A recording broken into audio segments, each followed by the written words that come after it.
Bismillahirrahmanirrahim. Assalamualaikum warahmatullahi wabarakatuh. Alhamdulillah. Alhamdulillahilladzi nara qulubana binuri ma'rifati wal yakin wa adkhilna ma'al awliya'i was solihin. Wassalatu wassalamu ala sayyidina Muhammadin nabi sayyidil mursalin wa ala alihi wa sahbihi rasulillahi ajma'in. Faqala Allahu ta'ala fil Qur'anil Karim,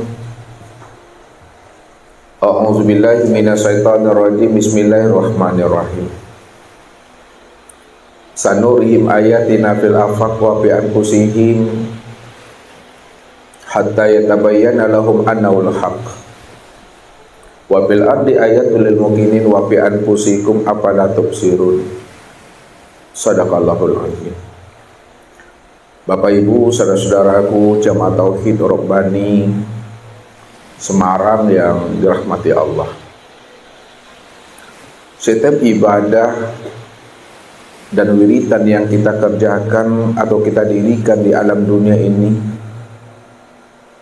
mestinya ada ruh dan jiwanya.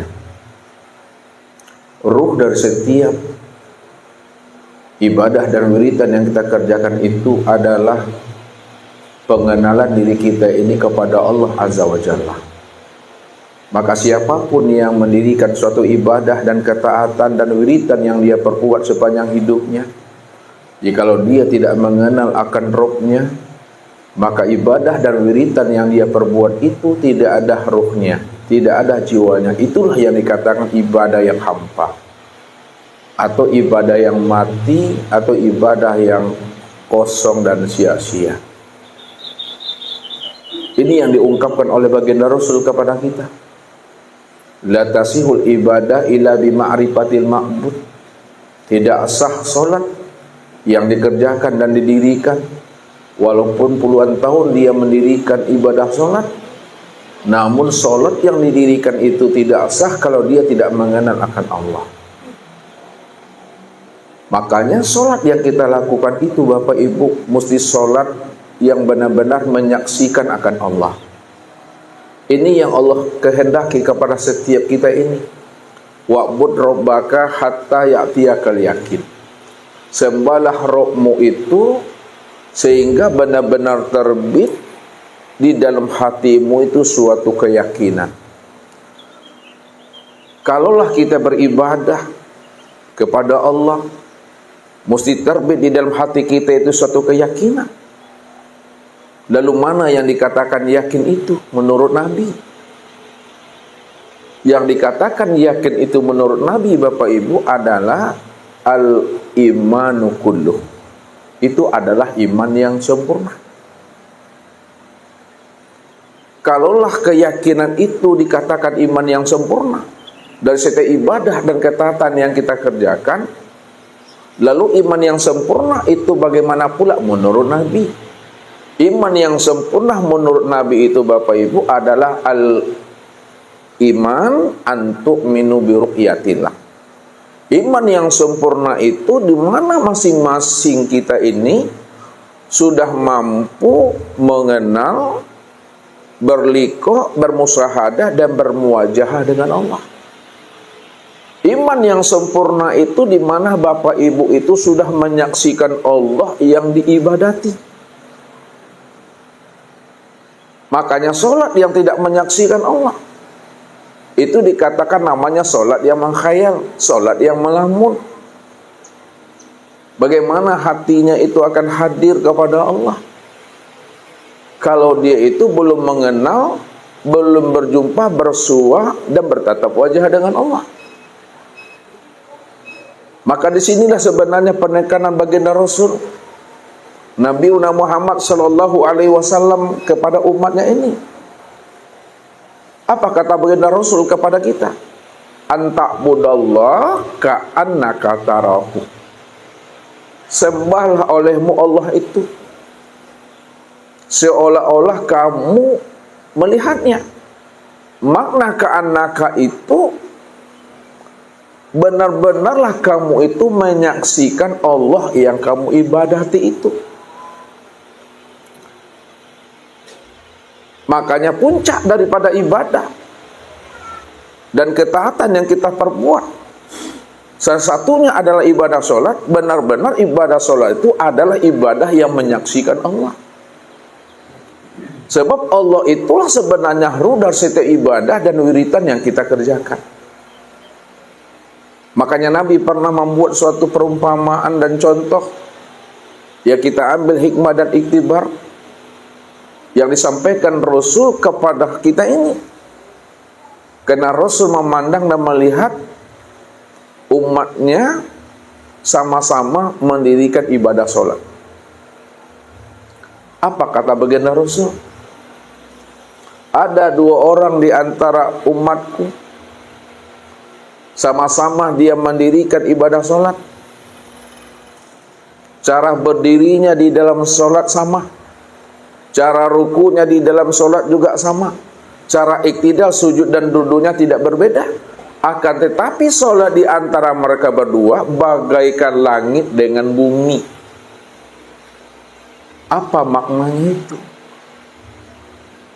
Dia sama-sama sholat, berdirinya sama, rukuknya sama, iktidalnya sama, sujud dan duduk nggak berbeda. Tapi kenapa sholat di antara mereka berdua itu kualitasnya, mutunya bagaikan langit dengan bumi? Itu maknanya, yang satu sholatnya itu benar-benar menyaksikan Allah.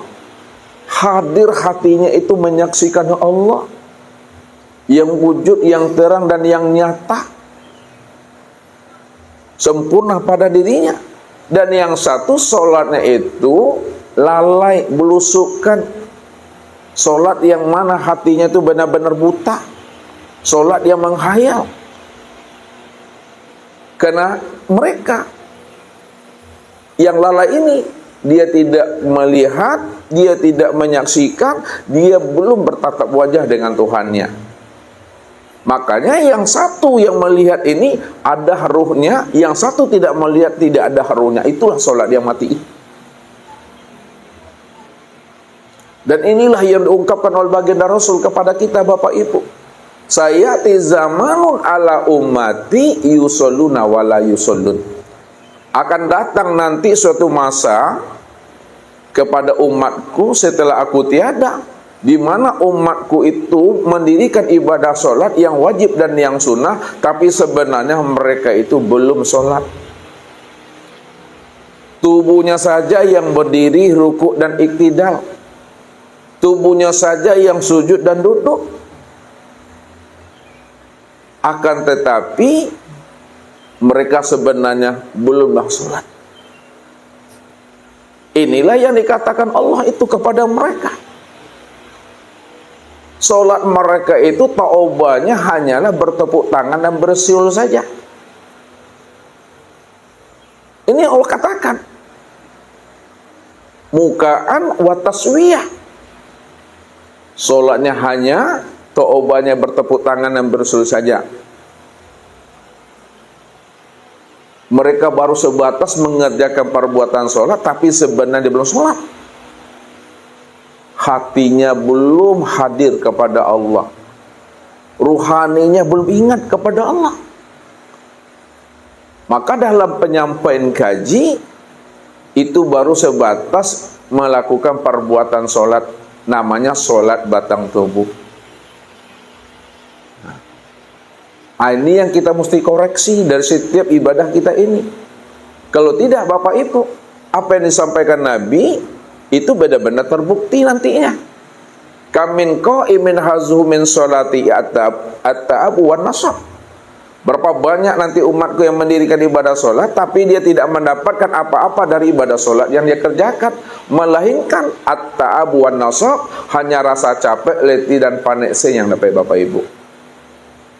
Kalau bahasa ustadznya Bapak Ibu, la uzur badani, lausang badan ini, dah lapuk, dah reot badan ini kena rajin beribadah, tapi tidak menghasilkan apa-apa buat dirinya, tidak memberi faedah buat dirinya.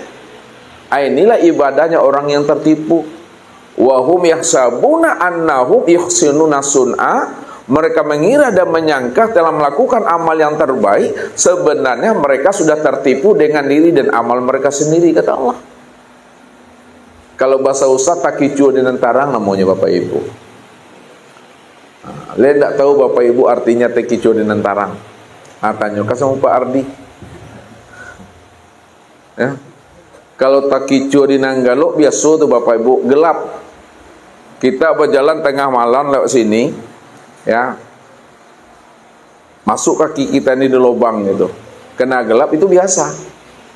Tapi kalau kita berjalan di siang hari, ya, angin malangkang namanya Bapak Ibu, masuk juga kaki kita ke lubang di jalan sebesar itu, lubang masuk juga kita ke dalam atu, namanya butuh sangi itu dah, benar-benar buta itu dah. Kalau karam kita di tengah lautan biasa, tapi kalau karam di tepi lautan sakit betul hati itu. Kalau kita karam di tengah lautan kan biasa tuh, karena di tengah lautan. Ini di tepi lautan kita karam. Beda warnanya Bapak Ibu tuh.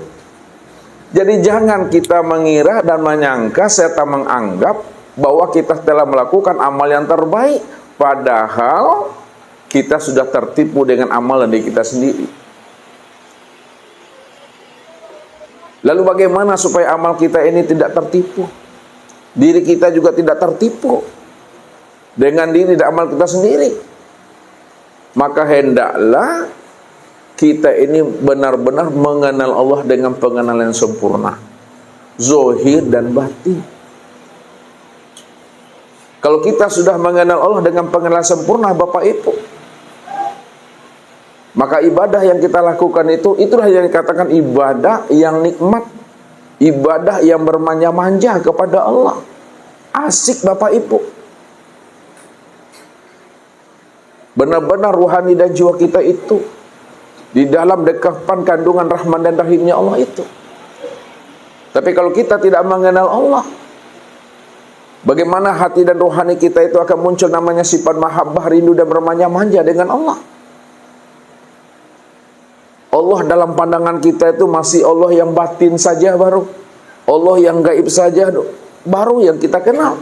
Tapi kita tidak paham Allah yang sudah wujud dan yang nyata pada alam dan sempurna pada diri ini. Makanya Allah ingatkan kita ini, awalam yatafakkaru fi anfusihim. Kenapa tidak kamu pikirkan akan dirimu, kata Allah. Wa fi anfusikum afala tubsirun. Aku ini sudah wujud menjadi rahasia dirimu, kata Allah. Pikirkanlah itu, kata Allah. Siapa yang hidup itu sebenarnya pada dirimu? Siapa yang melihat itu pada dirimu? Siapa yang mendengar itu pada dirimu? Siapa yang berkata itu pada dirimu? Kalau bukan aku yang wujud, semata-mata menjadi rahasia akan dirimu, kata Allah. Makanya orang-orang yang tidak mau memikirkan akan rahasia hakikat dirinya, maka inilah yang dikatakan oleh Allah sebagai penghuni neraka jahanam itu, Bapak Ibu. Apa kata Allah? Walaqad zaraqna li jahannama katsiran minal jinni wal ins lahum qulubun la yafqahuna biha wa lahum a'yunun la yubsiruna biha wa lahum azanun la yasma'una biha ulaika kal an'am bal hum adal ulaika humul ghafilun.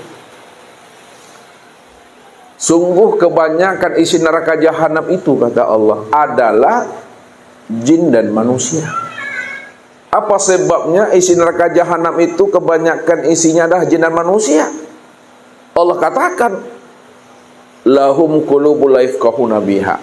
Mereka itu punya hati, kata Allah, tapi mereka tidak mampu memahami siapa yang berkehendak pada hatinya itu. Walahum a'yunun la yubsiruna biha.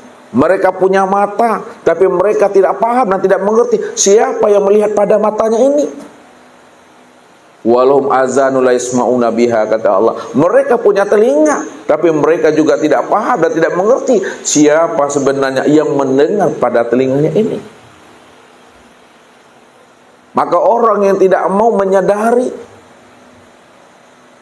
siapa sebenarnya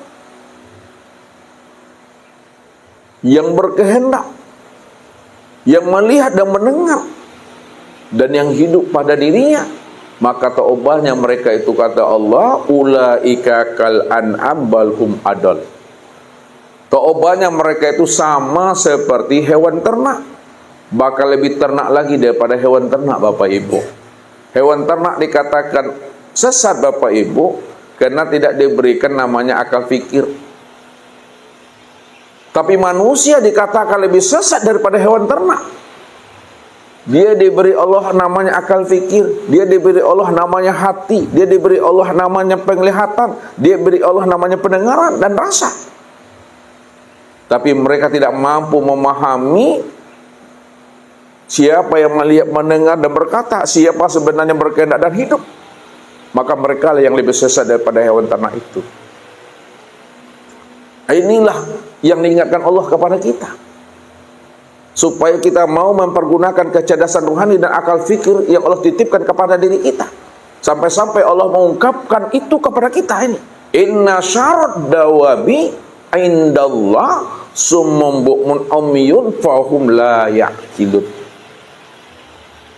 Sesungguhnya seburuk-buruk binatang yang melata di muka bumi ini, kata Allah, adalah manusia. Manusia yang benar-benar tuli dan bisu serta buta. Mereka tidak mau mempergunakan namanya akal fikirnya. Kalau bahasa ustadznya, Bapak Ibu, KKO-nya, kincia kinci utaknya. Apalah takkilun, kata Allah. Kenapa tidak kamu gunakan akal fikirmu, kata Allah. Maka pantaslah mereka itu sebagai penghuni neraka jahanam itu. Lalu bagaimana ibadah mereka? Akan aku terima, kata Allah. Dia menyangka dan mengira telah melakukan suatu ibadah yang terbaik di hadapan aku, padahal dia sedang menantang aku di dalam ibadahnya. Maka solat yang seperti itu, Bapak Ibu, solat orang yang buta, solat orang yang tuli, solat dia itu tidak mampu mencegah perbuatan keji dan mungkar. Sedangkan fungsi solat itu di dalam Al-Quran itu salah satunya mencegah perbuatan keji dan mungkar. Inna sholata tanha anil fahsya'i wal munkar. Sesungguhnya solat yang kamu dirikan itu benar-benar solat itu mencegah perbuatan keji dan mungkar. Sedangkan dia sendiri, Bapak Ibu, di dalam sholatnya melakukan perbuatan keji dan munkar. Di mana dia melakukan perbuatan keji dan munkar di dalam sholatnya itu? Pada saat dia mendirikan ibadah sholat, namun dialah yang merasa dirinya itulah yang berdiri.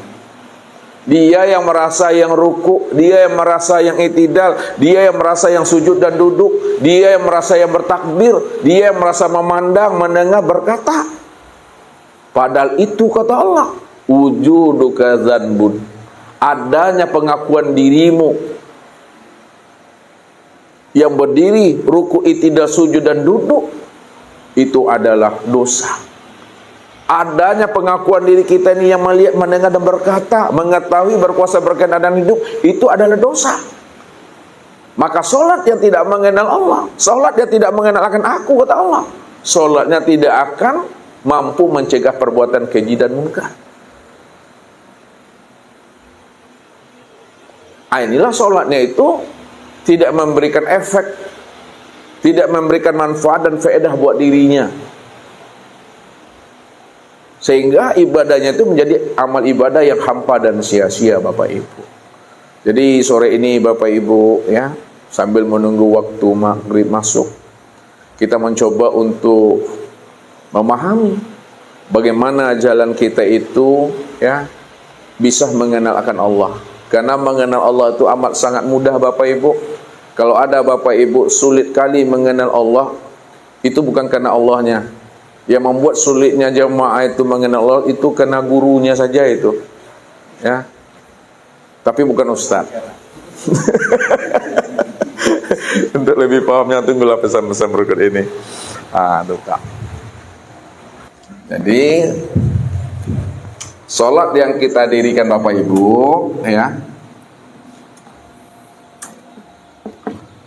supaya solat kita itu mampu mencegah perbuatan keji dan mungkar, maka solat kita itu adalah solat yang mesti mengenal Allah lebih dahulu.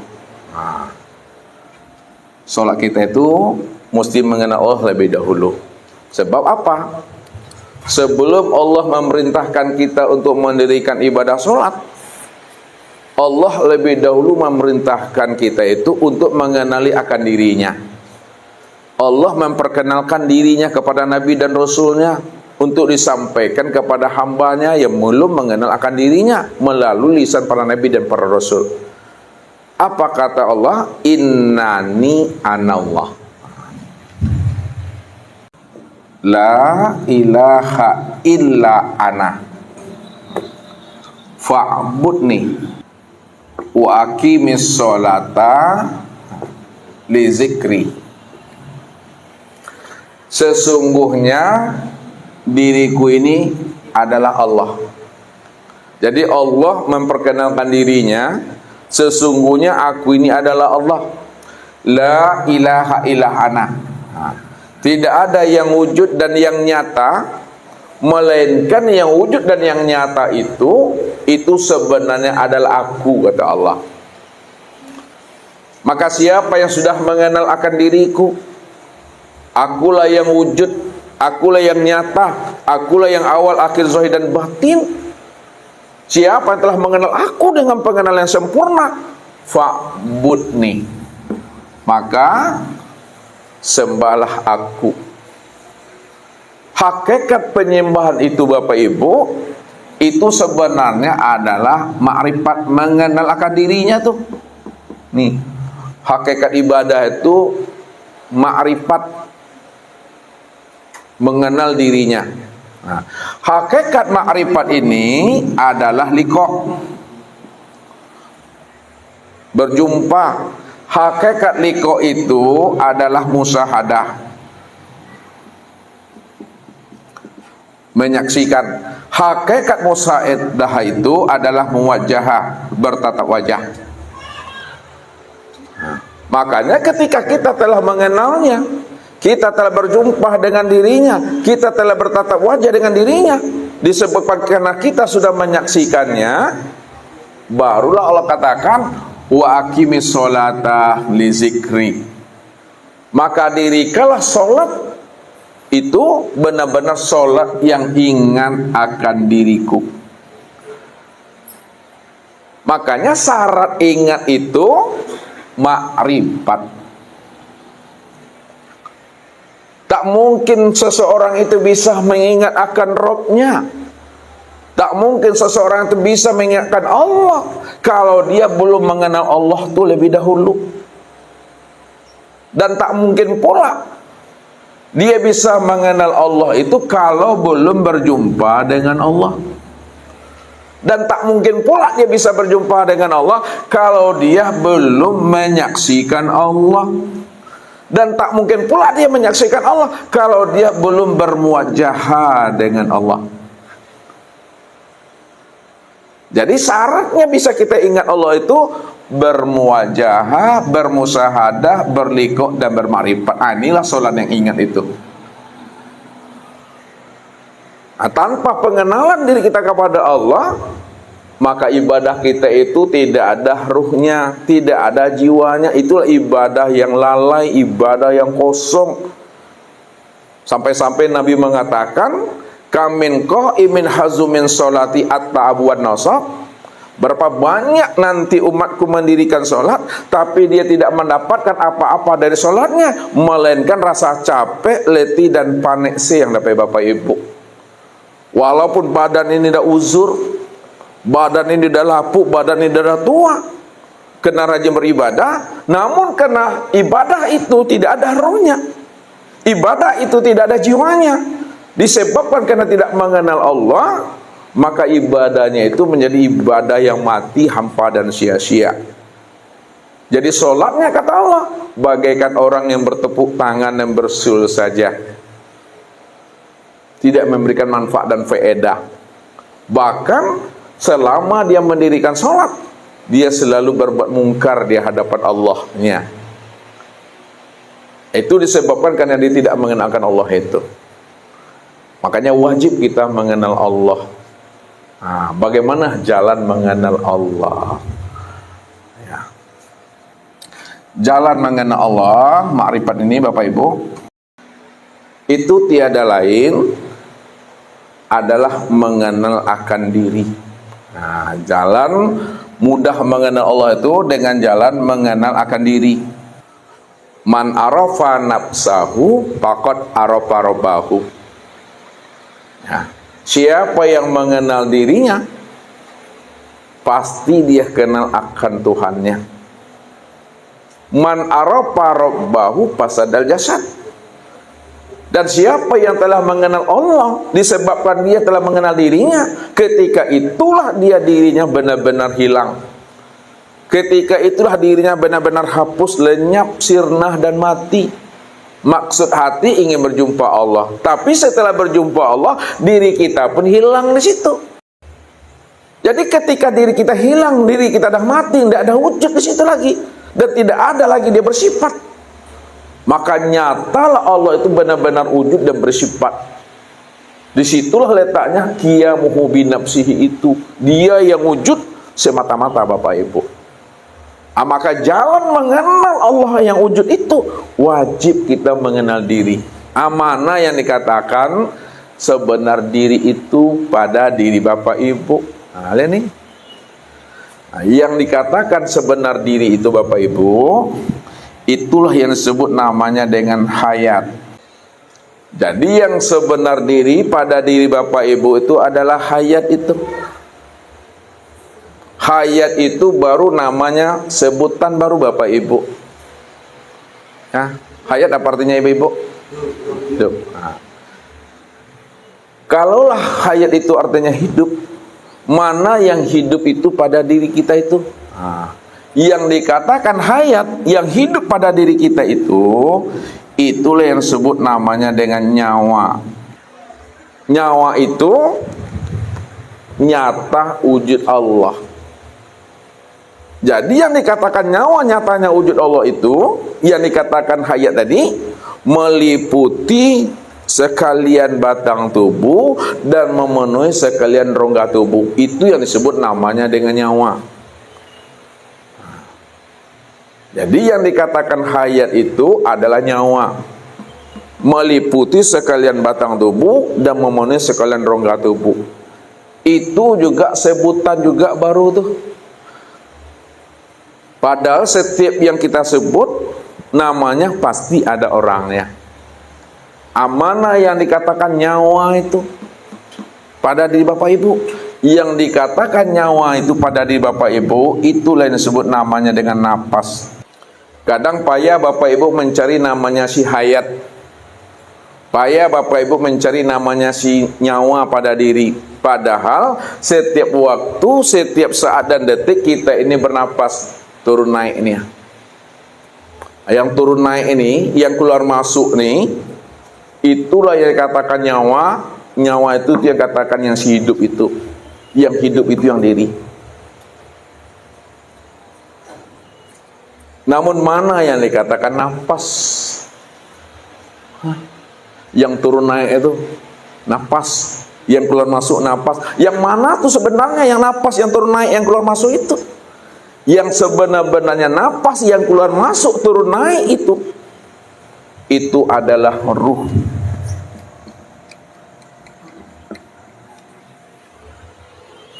Ruh itu yang sebenarnya yang dikatakan nafas yang turun naik, yang keluar masuk tuh. Ruh itu maknanya rahasia wujud rahasia wujud aku tuh kata Allah. Makanya Allah bertanya kepada Muhammad, wa yas'alunaka 'anir ruh qul ruh min amri rabbi. Mereka bertanya kepada engkau hai Muhammad tentang ruh. Katakan hai Muhammad bahwa ruh itu adalah rahasia aku. Wa ma utitu minal ilmi illa qalilah. Tidak ada yang tahu tentang rahasia ruh melainkan sedikit saja kata Allah. Sedikit itu maksudnya Bapak Ibu, sedikit orang yang tahu, sedikit pula orang yang diberitahu. Jadi orang yang diberitahu itu adalah orang yang sedikit yang diberitahukan Allah kepada dirinya. Lalu apa makna di balik ayat itu? Secara makna hakikatnya, mereka bertanya kepada engkau hai Muhammad tentang ruh. Katakan hai Muhammad, ini hakikatnya. Katakan hai Muhammad bahwa ruh itu tiada lain adalah aku. Kenapa ruh itu tiada lain adalah aku? Karena ruh itu adalah rahasia aku, kata Allah.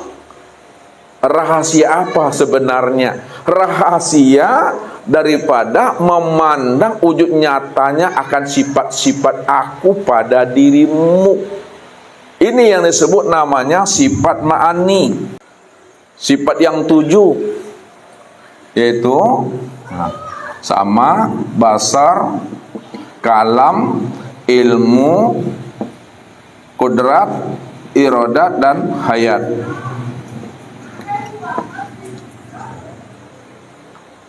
Jadi ruh itu maksudnya adalah sifat ma'ani. Sifat ma'ani itu sifat Allah. Kalaulah ruh itu adalah sifat ma'ani, sifat Allah, siapa sifat itu yang sebenar-benarnya? Siapa sebenar-benarnya yang mendengar itu? Allah. Yang sebenar-benarnya yang mendengar itu adalah Allah. Siapa sebenar-benarnya yang melihat itu? Yang sebenar-benar melihat itu adalah Allah. Siapa sebenar-benarnya berkata? Yang sebenar-benar berkata itu adalah Allah. Siapa sebenar-benarnya yang mengetahui? Itu adalah Allah. Siapa sebenar-benarnya kudrat dan iradat itu adalah Allah. Dan siapa sebenar-benarnya hidup itu adalah Allah. Maka ketika itulah Allah katakan, wasifati la ghairi, sifatku itu tiada lain adalah aku, itu kata Allah. Wasifati la ghairi, wasifati la ghairi, sifatku itu tiada lain adalah aku, kata Allah. Maka Allah itulah sebenarnya yang dikatakan diri sejati. Allah itu yang dikatakan diri sejati. Allah itu yang disebut namanya sebenar diri. Allah itu yang dikatakan seakmal diri. Allah itu yang dikatakan sejati diri. Jadi yang dikatakan sejati diri, diri sejati, seakmal diri, diri yang sebenar-benar diri, itu tiada lain adalah Allah. Yang Allah itu adalah aku. Innani anallah, sesungguhnya aku. Aku ini adalah Tuhan, namaku adalah Allah. Itulah rahasianya. Man arafa nafsahu faqad arafa rabbahu, itu siapa yang mengenal dirinya. Man arafa nafsahu faqad arafa rabbahu, siapa yang telah mengenal dirinya, bahwa dirinya itu adalah si hayat. Si hayat itu adalah nyawa, nyawa itu adalah napas, napas itu adalah ruh, ruh itu adalah sifatku, sifatku itu tidak ada lain adalah aku. Faqad arafa rabbahu, disitulah dia mengenal Tuhannya. Dan siapa yang telah mengenal Tuhan, siapa yang telah mengenal aku, fasadal jasad, siapa yang telah mengenal aku, maka dirinya benar-benar hancur. Dirinya benar-benar fana, dirinya benar-benar lenyap, dirinya benar-benar sirna. Kalaulah dirinya itu benar-benar fana, sirna, dan lenyap,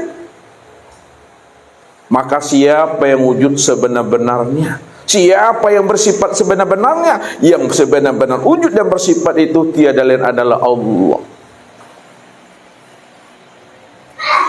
Kalau Allah itu wujud, mana wujudnya? Bagaimana bentuk dan rupanya? Karena setiap nama pasti ada orangnya. Disebut spidol, ini orangnya. Sebut mic, ini orangnya. Sebut papan tulis, ini orangnya. Disebut tangan, ini orangnya. Disebut Allah, yang mana orangnya. Inilah yang Allah bukakan rahasia tentang kewujudan dirinya. Apa kata Allah? Untuk mengenal yang aku bernama Allah itu, kata Allah, kullu syai'in halikun illa wajahahu. Tiap-tiap segala sesuatu, apapun bentuk dan rupanya, apapun namanya, hakikatnya adalah halikun, tidak pernah ada. Kalaulah setiap segala sesuatu, apapun bentuk dan rupanya, apapun namanya, hakikatnya itu nggak pernah ada, kata Allah. Kalaulah sesuatu itu tidak pernah ada, lalu siapa yang ada? Illa wajahahu, yang sebenar-benarnya ada itu adalah aku, kata Allah. Kalau Allah yang sebenar-benar wujud dan yang ada, lalu bagaimana wujudnya?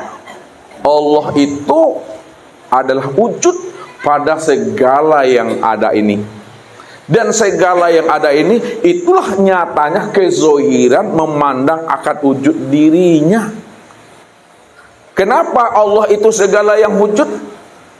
Dan segala yang wujud adalah kenyataan untuk memandang akan kezohiran dirinya. Karena dialah sebenar-benarnya wujud yang ahad. Allah itu benar-benar wujud yang ahad, wujud yang benar-benar tunggal, esa, tiada berbilang. Ini yang Allah utarakan tentang keahatan dirinya di dalam surah Al-Ikhlas. Kul huwallahu ahad. Kul huwallahu ahad.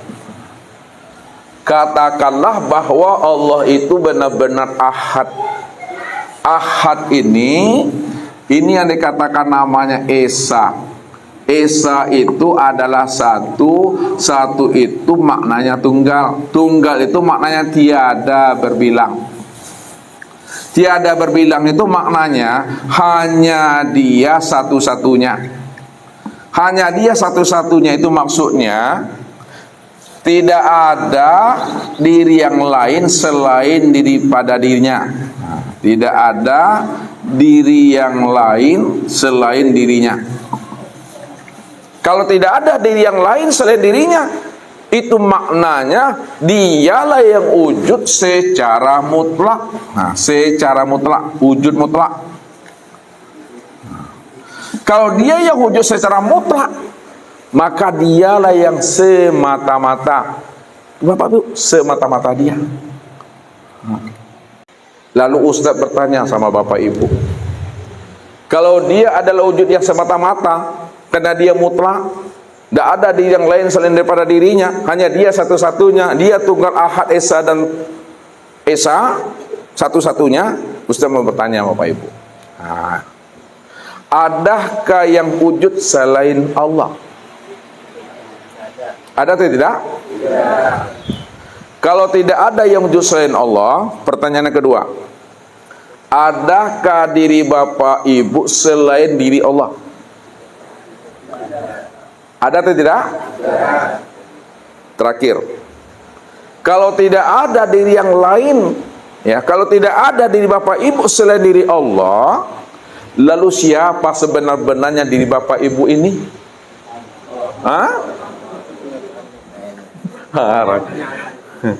Kalaulah diri Bapak Ibu tidak ada, yang ada itu hanya Allah, siapa sebenar-benarnya diri Bapak Ibu? Nah, inilah yang mesti arif dan bijak kita menyikapinya. Lihat, kalaulah diri Bapak Ibu tidak ada, yang ada hanyalah Allah, maka secara makna hakikat, nah ini hakikat dulu, diri Bapak Ibu itu yang sebut namanya wujudullah, atau disebut namanya ainullah, ya, atau disebut hakikatullah. Kalau diri Bapak Ibu tidak ada, yang ada hanya Allah, Maka secara bahasa hakikat, diri Bapak Ibu disebut wujud Allah, ainullah atau hakikatullah, tempat memandang kenyataan nyatanya akan diri Allah yang ahad, yang tunggal semata-mata itu. Secara ilmu torikat, nah ini torikat lagi. Secara ilmu torikat, siapa diri Bapak Ibu ini? Diri Bapak Ibu ini secara ilmu torikat disebut namanya mir'atillah, cermin Allah, tempat memandang akan bentuk dan rupa diri Allah. Makanya dikatakan Allah wa khalaqa Adam kasuratihi, wa khalaqa Adam kasuratihi, wa khalaqal insan ala suratir rahman. Yang pertama, kalaulah diri Bapak Ibu ini dalam bahasa terikat adalah cermin Allah, tempat memandang rupanya Allah, maka di situ Allah menjelaskan dan dijadikan Adam itu adalah sesuai dengan gambaran rupa diriku. Yang kedua, dijadikan insan itu juga sesuai dengan gambaran rupa Ar-Rahman. Ar-Rahman itu adalah Allah. Karena apa? Karena dia cuma yang wujud, dia cuma yang ada. Kalau dia yang wujud dan dia cuma yang ada, maka dirinya yang tampak, dirinya yang terlihat pada segala yang wujud dan segala yang ada ini. Sebab apa? Segala yang wujud dan segala yang ada itu adalah cermin untuk memandang rupa akan dirinya sendiri. Ustaz mau nanya sama ibu-ibu. Ibu-ibu ini bisa nggak melihat wajah sendiri? Halo? Bisa? Bisa Bapak melihat wajah sendiri? Sekarang nih, duduk sekarang nih, bisa atau tidak? Nah, itulah buktinya diri Bapak Ibu tuh nggak ada. Nah, kalau dibilang bisa, kapan Bapak Ibu bisa melihat wajah sendiri? Ketika ada maka cermin itulah tempat memandang akan wajah rupa sendiri. Nah, sekarang diri Bapak Ibu itu tidak ada, yang ada hanya Allah. Kalaulah diri Bapak Ibu tidak ada, yang ada itu hanya Allah, maka diri Bapak Ibu itu sebagai cermin saja untuk memandang akan nyatanya rupa wujud diri Allah itu. Disitulah dikatakan Allah wa khalaqa Adam kasuratihi, dijadikan Adam, dijadikan diri kita ini adalah cermin saja untuk memandang wajah dan rupanya diri Allah itu. Karena dia yang ada, maka dirinya lah yang terlihat pada cermin itu. Contoh, ini contoh tadi ini. Ibu-ibu juga lagi nih. Ketika ibu-ibu tadi di kamar pakai lempong siti, lihat tuh lempong siti. Ya, kalian siti pakai gincu, pakai ini beda. Nah, ya. Ketika Bapak Ibu bercermin tadi, kelihatan tak diri Ustadz di dalam cermin itu tadi pada saat ibu-ibu bercermin? Tidak. Apa sebabnya tidak kelihatan diri Ustadz di dalam cermin ketika ibu-ibu bercermin tadi di hotel tuh? Hah? Kenapa tidak terlihat diri Ustadz di dalam cermin ketika ibu-ibu bercermin tadi di hotel?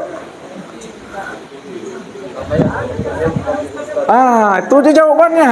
Karena yang bercermin itu bukan Ustadz. Yang bercermin itu saya, Ustadz. Kalau saya yang bercermin, maka diri saya lah yang nampak pada cermin itu. Tak mungkin pula diri Ustadz. Paham ya? Kita antarkan makna yang sebenarnya. Sekarang ya, Allah yang wujud semata-mata. Wujud semata-mata itu apa maksudnya tadi itu? Hanya dia satu-satunya. Adakah yang lain selain dirinya? Ada. Allah yang wujud semata-mata. Kalau Allah yang wujud semata-mata, sedangkan alam dan diri Bapak Ibu ini adalah sebagai cermin. Kalaulah diri Bapak Ibu ini sebagai cermin, sedangkan Allah yang wujud semata-mata, ketika Allah bercermin, diri siapa yang nampak pada cermin itu? Diri Allah. Mana yang dikatakan cermin Allah, yang melihat nampaknya diri Allah pada cermin itu? Mana yang dikatakan cermin Allah sebagai tempat memandang tampaknya diri dan rupa diri Allah tuh? Alam dan manusia ini. Manusia, diri bapak ibu inilah sebagai cermin tempat memandang nyatanya akan rupa diri Allah itu. Itu secara bahasa apa tadi itu? Secara bahasa tarikat cermin Allah.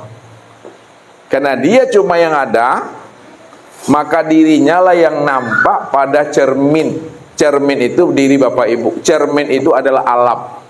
Alam inilah tempat memandang nyatanya akan rupa wujud diri Allah. Karena dialah yang bercermin itu.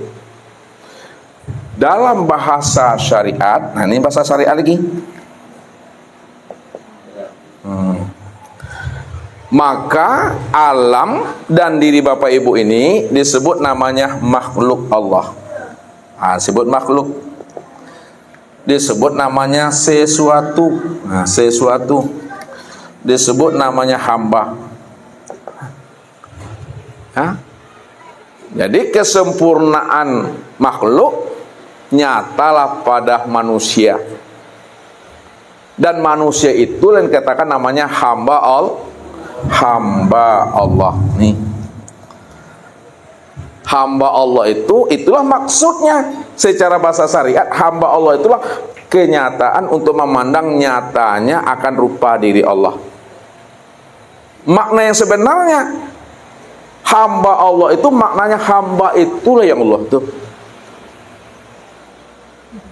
Hamba itu yang Allah itu. Apa sebabnya hamba itu yang Allah itu? Karena Allah cuma yang Allah cuma yang ada. Makanya secara makrifat, disempurnakan bahasa makrifatnya sini. Kalau Allah yang ada semata-mata, secara makrifat, siapa hamba Allah itu? Itu tiada lain adalah Allah. Itu dia. Apakah bapak ibu mengaku Allah? Apakah bapak ibu jadi Allah? Enggak. Kalau bapak ibu bukan mengaku Allah dan bukan pula jadi Allah, lalu apa makna yang tersembunyi di balik kata-kata yang bapak ibu sampaikan tadi sama ustaz tuh? Apa makna yang tersembunyinya? Iya betul, tajalli tadi. Tajalli Allah, cermin Allah, hamba Allah. Rahasia Allah. Maknanya, lihat. Ketika ustaz bilang bapak ibu kan tidak ada, yang ada hanya Allah kan? Lalu siapa di bapak ibu itu? Allah. Kan begitu tadi itu. Lalu ustaz munculkan pertanyaan. Ketika bapak ibu bilang Allah, apakah bapak ibu ngaku Allah? Tidak. Apakah bapak ibu jadi Allah? Tidak. Kalau tidak, kenapa bapak ibu mengatakan Allah? Apa makna di balik kata itu? Lihat. Makna di balik kata itu ketika ibu mengatakan Allah, pada saat ustaz bertanya, kata ini ustaz, saya katakan Allah, hanya memberikan pemahaman dan penjelasan kepada ustaz bahwa Allah sajalah yang ada semata-mata, diriku ini tidak pernah ada. Kalau Allah yang ada semata-mata, diriku tidak pernah ada, maka diriku inilah yang disebut namanya tajalli Allah, kenyataan Allah, tempat memandang dirinya Allah. Kalaulah diriku ini adalah kenyataan Allah, tempat memandang dirinya Allah, sebenar-benarnya diri aku inilah sebenarnya Allah itu. Namun kata-kata ini bukan mengatakan kepada bapak ibu, aku ini Allah, aku jadi Tuhan, enggak. Untuk memberikan pemahaman saja, Allah yang benar-benar ada, kita tidak pernah ada. Kapan bapak ibu tidak pernah ada? Sejak mula adanya nggak pernah ada. Kapan sejak mula adanya di bapak ibu tidak pernah ada? Sejak Allah wujud, sejak Allah menyatakan dirinya innani anallah, sejak itulah diri bapak ibu nggak pernah ada. Jadi kalau Allah yang wujud, Allah yang nyata, maka Allah itu segala yang wujud dalam bentuk rupa yang berbeda, wujud yang lain dan nama yang bermacam-macam. Maka kenalilah tahwil, penyamaran akan diri Allah. Allah itu segala yang wujud, dan segala yang wujud itulah nyatanya memandang akan diri Allah. Ini wujud Allah kan namanya? Ini wujud Allah namanya? Ya. Kalau ini wujud Allah, apa namanya wujud Allah yang bentuknya seperti ini? Nah, ini wujud Allah. Kalau ini wujud Allah seperti ini bentuknya apa namanya? Itu dia. Ini juga wujud Allah. Kalau seperti ini bentuknya apa namanya nih? Insan. Kalau ini adalah wujud Allah, bentuknya adalah insan. Siapa nama insan ini? Siapa namanya? Pak Nurul. Pak Nurul itu nama siapa tuh? Yang ke-101. Dia nama apa namanya? Pak Nurul itu nama rahasia diri Allah yang wujud pada Itu dia Bapak Ibu. Ini nama rahasia Allah enggak nih? Iya. Ini nama rahasia Allah enggak nih? Iya. Kenapa dikatakan mik spidol nama rahasia Allah? Karena mik dan spidol ini juga dikatakan wujudullah. Kalau ini dikatakan wujudullah, maka nama daripada wujudullah itu, kalau begini, itu spidol namanya. Ini yang nama rahasia diri Allah. Kalau begini bentuknya, mik nama, inilah nama rahasia diri Allah. Akan tetapi kesempurnaan nama rahasia wujud Allah pada segala yang ada ini sempurna pada insan. Insan itu yang nama ke-100. Sekarang insan itu namanya Pak Udah. Pak Udah itu yang nama rahasia diri Allah yang ke-101. Pahamilah tuh. Disitulah rahasianya tadi. Siapa yang sudah kenal dirinya, pasti dia kenal Tuhannya. Siapa yang sudah kenal Tuhannya, hilang pula dirinya. Kalau dah hilang dirinya, diri siapa yang wujud ini? Ya Allah lah itu Bapak Ibu.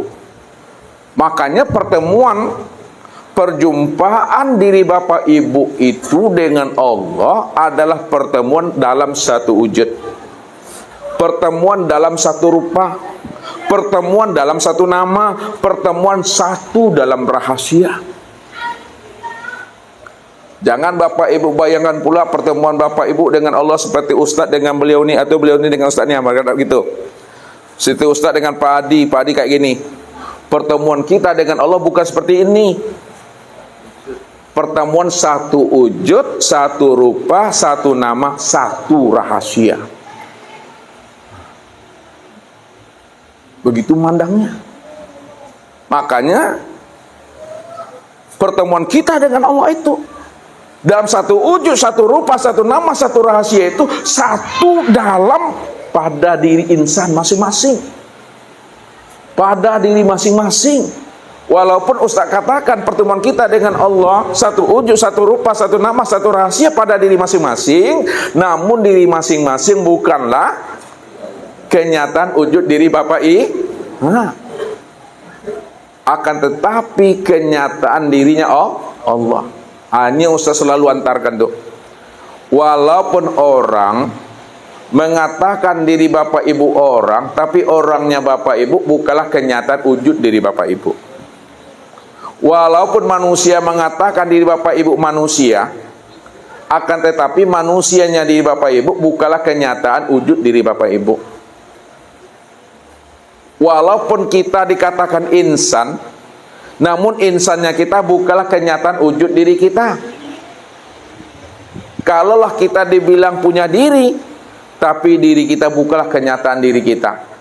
Kalaulah diri kita bukanlah kenyataan diri kita, insan bukan kenyataan diri kita, manusia dan orang bukanlah kenyataan diri kita, lalu siapa sebenarnya diri, orang, insan, manusia itu? Siapa? Itu adalah Allah itu sendiri. Kalau udah paham, apa kata Rasul? Man arafallah fahuwallah. Nih. Man arafallah fahuwallah. Siapa yang telah mengenal Allah, ya, satu wujud, satu rupa, satu nama, satu rahasia pada diri, maka dialah yang Allah itu yang sebenar-benarnya. Kalau udah nyata Allah itu yang sebenar-benarnya pada diri sendiri, Apa kata Nabi? Man arafallah kala lisanahu. Man arafallah kala lisanahu. Siapa yang telah mengenal Allah, kelulah lidahnya. Kata yang tiada terkatakan, tak bisa lagi disebut, tak bisa lagi diutarakan. Kalau bapak ibu sudah paham namanya meja, bapak sebut juga lagi, maka lain yang disebut, lain pula nanti yang ditunjuk. Cobalah sebut yang mana yang meja bapak ibu. Nih, yang ini meja. Ini mana meja nih? Ini kayu nih. Ya. Bapak ibu dah paham namanya mic. Ditunjuk juga mic yang mana? Mic ini. Yang disebut mic, yang ditunjuk apa nih? Besi. Sekarang kita berada di mana nih? Di aula mana nih? Di ruangan apa namanya? Ruangan apa nama Pak Adi? Yayasan ya? Ruangan yayasan yatim piatu.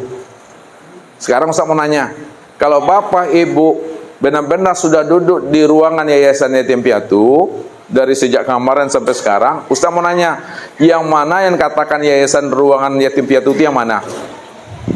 Yang mana bapak ibu? Yang mana coba ke situ Ustaz? Ini Ustaz nih. Ini apa namanya? Di karpet nih.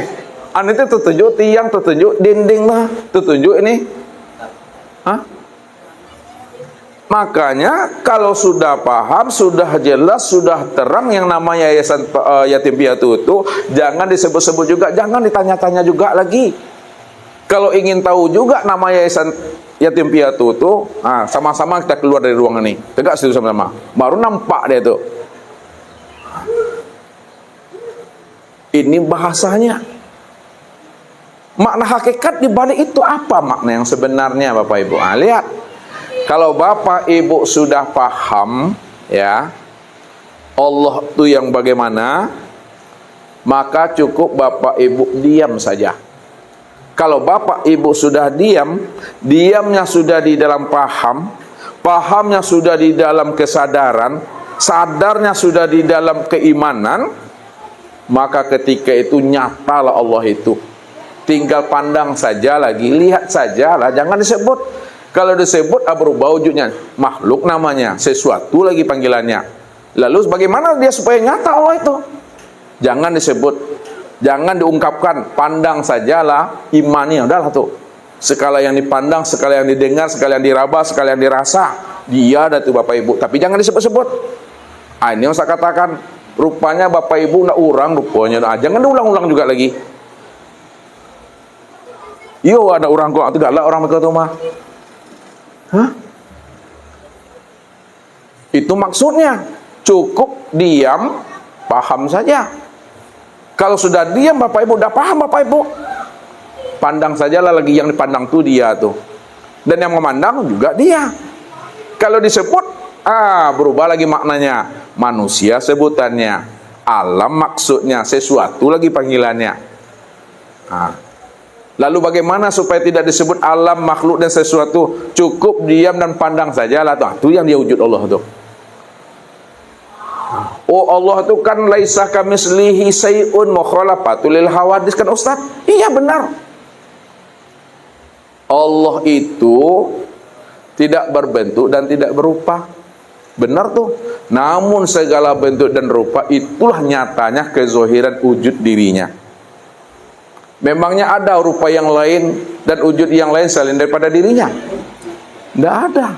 Kalau tidak ada rupa yang lain dan wujud yang lain selain daripada dirinya, maka segala bentuk dan rupa apapun namanya, itulah namanya nyatanya wujud rupa diri Allah itu.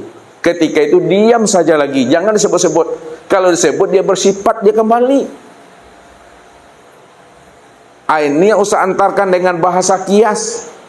Pandang Allahnya apa yang dilihat oleh mata, dan jangan melihat apa yang dipandang oleh mata. Apa maksudnya tuh? Pandang Allahnya apa yang dilihat oleh mata. Maksudnya segala yang kita pandang itulah nyatanya akan rupa diri Allah.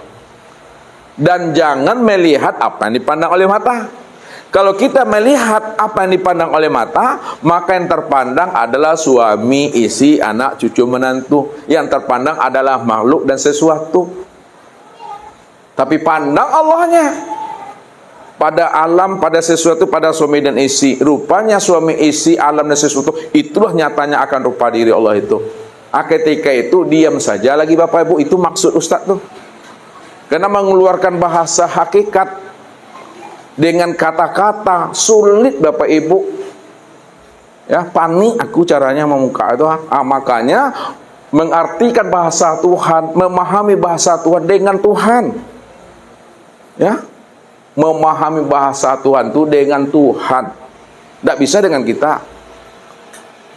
Maka ambillah iktibar, ambillah isyarat dari setiap apa yang Ustaz keluarkan ini. Diambil dengan rasa memahami, jangan dengan logika. Kalau dengan logika, apa yang paling lalai beko Bapak Ibu tuh. Capek tuanya awak muda baru. Lah ngerti Ustaz tuh. Capek tuanya awak masih muda baru. Cepat tuanya. Maka jangan dipertua-tua diri Bapak Ibu. Bapak Ibu akan tua juga tuh. Jangan dituakan diri itu. Jangan dituakan diri. Ya. Jadi banyak tumbuh uban di kepala nanti itu. Itu maknanya apa? Jalani aja lah. Nikmati. Itu bahasa Ustaz tuh. Ya, begitu Bapak Ibu mengenalnya. Kalau Bapak Ibu sudah mengenal Allah, maka udah ada ruhnya dari setiap sholat yang kita lakukan itu. Udah ada nyawanya tuh. Nah, nyawa dari setiap ibadah, ruh setiap ibadah itu adalah pengenalan diri kepada Allah. Itu maksud yang sebenarnya Bapak Ibu. Jadi Bapak Ibu, Ustaz tanya lagi, sudah lihat Allah atau belum? Sudah berapa kali Bapak Ibu lihat Allah? Melihat Allah jangan berkali-kali. Melihat Allah cukup sekali sampai mati. Melihat Allah itu hanya sekali seumur hidup. Melihat Allah hanya sekali sampai dunia ini runtuh. Melihat Allah itu sekali sampai akhirat. Kenapa melihat Allah itu hanya sekali saja bagi diri Bapak Ibu? Apa sebabnya? Karena bertemu dengan Allah. Ya tuh. Apabila bertemu dua wujud, mesti mati salah satunya. Apabila bertemu dua wujud, mesti mengalah salah satunya. Ya. Makanya ketika Bapak Ibu sudah bertemu Allah, mesti mati salah satunya. Yang mati siapa? Yang mati itu Muhammad. Muhammad itu yang mana? Ketika itu Bapak Ibu sudah melihat Allah sekali saja tuh, sampai seumur hidup, sampai mati itu dah. Disebabkan seumur hidup tadi itu karena orang yang sudah mengenal Allah, melihat Allah pasti mati dia. Itu yang Allah katakan. Maka kesempurnaan mati itu adalah hidup. Lihat, kesempurnaan mati itu adalah hidup. Sempurnaan tiada adalah ada. Kesempurnaan buta, kesempurnaan tuli, kesempurnaan bisu, kesempurnaan bodoh, kesempurnaan lemah, kesempurnaan papa, kehendak. Kalaulah kesempurnaan tiada adalah ada, kesempurnaan mati adalah hidup, siapa yang sebenar ada dan siapa yang sebenar hidup? Allah. Pertanyaan yang terakhir. Ini terakhir nih.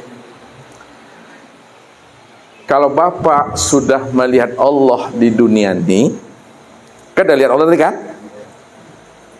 Apakah Allah yang Bapak temui di barzah itu sama nak dengan Allah yang ditemui di dunia ini? Sama. Apakah Allah yang ditemui di barzah itu samakah dengan Allah yang ditemui nanti di akhirat? Sama. Kalau memang sama Allah yang ditemui di dunia, di barzah dan di akhirat, Allah yang mana maksudnya itu?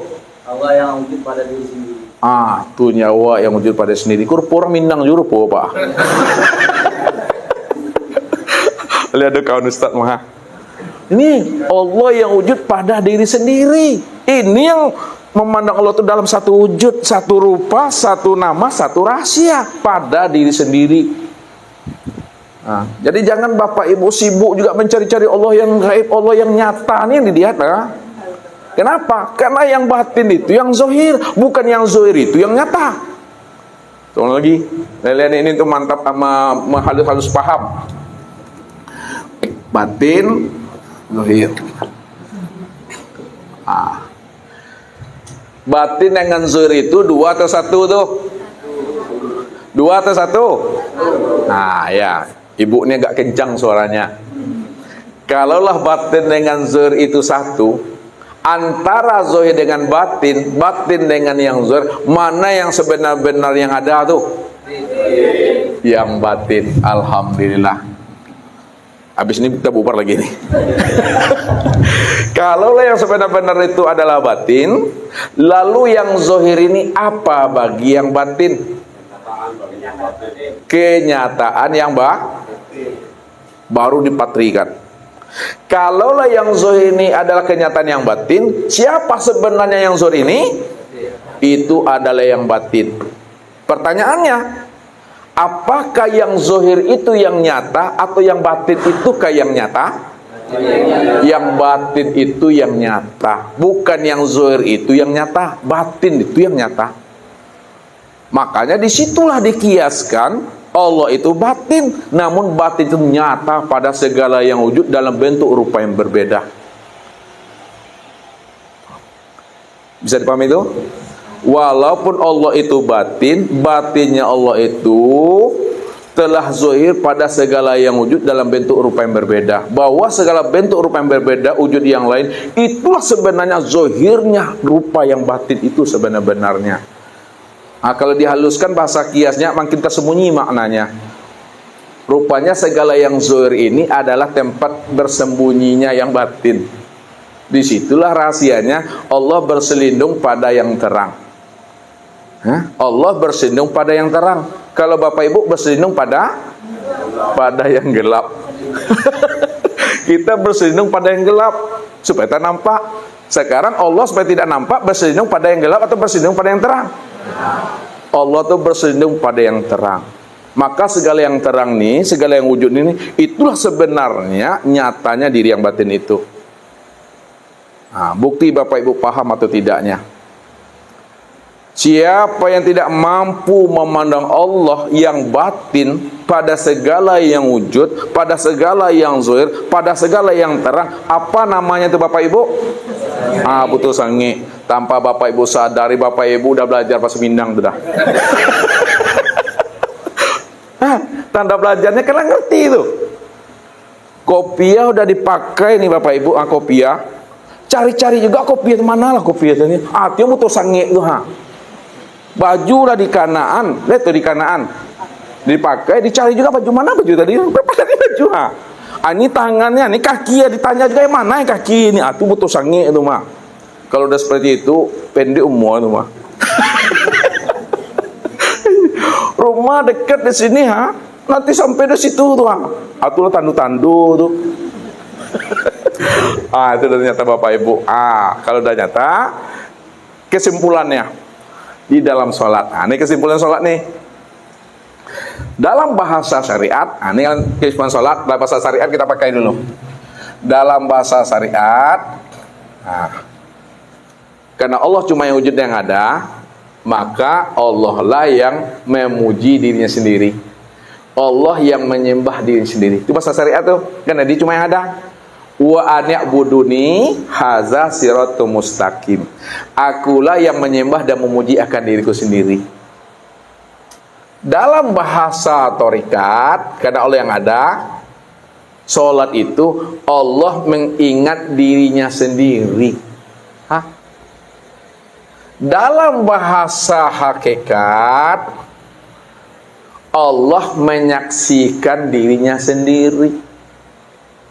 Dalam bahasa ma'rifat, tidak ada bahasa menyembah, tidak ada bahasa mengingat, tidak ada bahasa menyaksikan. Memang dah dia Bapak Ibu. Ketika itu dia yang menikmati dirinya sendiri. Itulah sudah. Jadi Allah tuh menikmati diri sendiri dengan dirinya sendiri. Sudah. Nggak ada fiil yang lain di sana.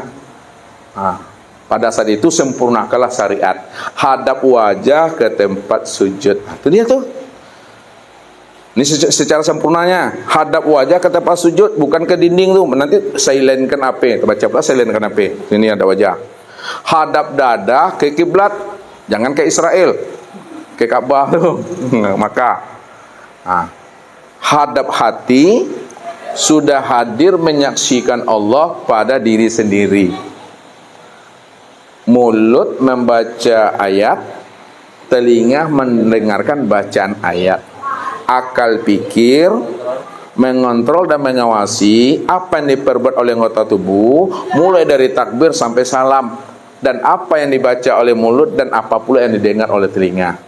Sedangkan rasa dan perasaan menikmati. Itulah duduknya, berdiri tegak betul. Ini berdiri namanya Bapak Ibu. Berdiri nih tegak betul tuh itikot. Ana rabbaka usolli. Yang berdiri itu aku, kata Allah. Aku Rob, aku nih yang sholat tuh. Kif ya Muhammad, ana rabbaka usolli. Berhenti engkau hai Muhammad yang mengatakan engkau yang sholat, yang berdiri, ruku, i'tidal, sujud. Ana rabbaka usolli. Akulah Rob tuh yang sholat itu. Ini yang berdiri tegak betul itikot. Itu dia. Dialah yang ruku, dia yang sujud, dia yang duduk itu. Ini yang disebut namanya rukun tumaknina itu. Rukun 13. Kita sembunyi satu yang wajibnya, tumaknina. Tumaknina itu maksudnya tenangkan pikiran, tenangkan akal, tenangkan hati, tenangkan perasaan. Kalau sudah ditenangkan akal, pikir, hati dan perasaan, maka ketika takbir dialah tuh. Ketika berucap dialah tuh. Ketika berdiri dialah tuh. Ketika ruku sujud dialah tuh. Yang tumakninah itu yang daim itu. Itulah solat yang mencegah perbuatan keji dan munkar. Orang yang tahu yang sebenar-benarnya tentang rahasia hakikat dirinya itu tiada adalah Allah Ta'ala. Kalau dah paham Bapak Ibu, hati-hati omongan nih. Ya, kalam nih asin. Ya, ketika Bapak Ibu ngomong, yang ngomong tuh siapa tuh? Itu si kalam. Siapa si kalam tuh? Allah. Kalau Allah tuh yang ngomong, maka kalam Allah tuh kalam kodim. Kalam kodim tuh kalam kun tuh kalam jadi. Hati-hati itu. Ada orang bawa mobil, bawa motor laju, kita bawa anak, jatuh kamu. Jatuh tuh. Hati itu. Jangan mempesona nanti luka nanti itu. Jangan melilinak, terbakar tuh. Karena kita udah kodimkan. Kita udah kodimkan, tinggal jadi lagi tuh. Makanya Nabi bilang, jangan kita berkata yang tidak baik pada diri maupun di luar diri. Melihat jenazah kah atau pada diri kita. Dia kenapa lah sebodoh kali, memang betul bodoh tuh. Kenapa? Ini inna zoni abdi bi. Aku ini menurut saksangka hambaku saja. Kalau saksangkanya baik terhadap dirinya, baiklah tuh. Kalau saksangkanya buruk, buruk tuh. Kenapa? Karena kata-kata ini mengeluarkan kata kodim. Kata kodim itu kun tuh jadi. Inilah rahasianya Nabi katakan. Fa innal malaikatu yu'ammanuna ma taqulun. Sesungguhnya malaikat itu mengaminkan apa yang kamu sebut. Kalau kita tidak bisa ngomong yang baik, apa kata Nabi? Falyakul khairan aw liyasmut. Berkata yang baik, kalau tidak bisa diamlah tuh. Diam itu selamat juga kita Bapak Ibu. Kalau kita berkata enggak selamat nanti dia orang bahaya. Itu maksudnya Bapak Ibu. Salamatul insan fi hifzil lisan. Keselamatan manusia itu terletak pada lisannya itu. Memang lidah tidak bertulang, tapi luka kena lidah lebih sakit daripada luka kena sembilu. Sembilu tahu kan? Itu tuh. Mungkin itu saja Bapak Ibu, udah capek aku jadinya. Kita buka muzakarah, mudah-mudahan kajian kita sore ini bagaimana kita bisa mampu sholat kita mencegah keji dan mungkar. Kita mesti kenali sebenarnya hakikat rahasia sholat itu adalah Allah itu. Itulah sebenarnya sholat kita ada ruhnya, sholat kita ada nyawanya. Sekarang kita lanjutkan dengan diskusi dan muzakarah. Billahi taufiq wal hidayah. Wassalamualaikum warahmatullahi wabarakatuh.